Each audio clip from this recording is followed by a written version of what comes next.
The nature of the mind is flickering and unsteady, but a self-realized yogi has to control the mind. The mind should not control him. तो ये बहुत important है.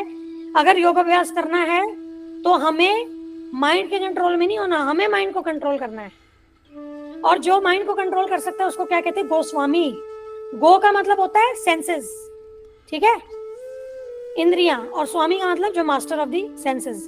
तो गोस्वामी होता है master of the senses, and one who is controlled by the mind is known as गोदास.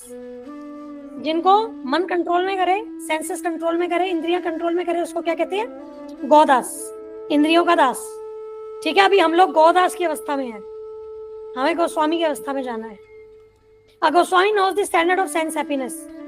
तो गोस्वामी को पता है कि ये जो सेंसेस से जो हैप्पीनेस मिलती है उसका क्या स्टैंडर्ड है. लेकिन हमें मतलब यहाँ पर भौतिक सेंसेस की बात हो रही है कि उसे पता है कि भौतिक sense gratification, material sense gratification से मतलब वो कोई हैप्पीनेस नहीं है. हमें ट्रांसेंडेंटल सेंस हैप्पीनेस की तरफ जाना है.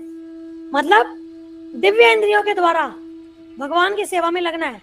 एक्चुअली ये जो इंद्रियां है ना, अब इसको हम ये कर सकते हैं. देखो एक और कॉन्सेप्ट है, जैसे गुरु प्रभुपाद जी बताते हैं कि लोहे की एक रॉड, उसको अगर आग में डाल दोगे तो क्या होगा?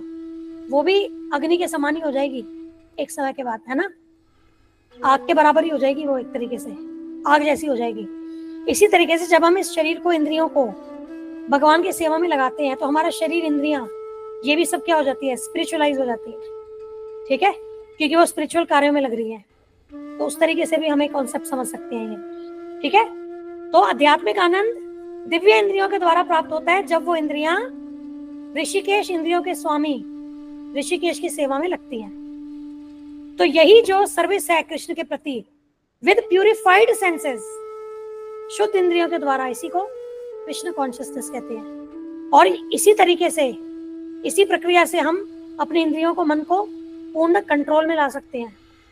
और what is more, that is the highest perfection of योग प्रैक्टिस. तो योग प्रैक्टिस का सबसे हाईएस्ट सिद्ध, चरम अवस्था, सिद्धि की अवस्था यही है.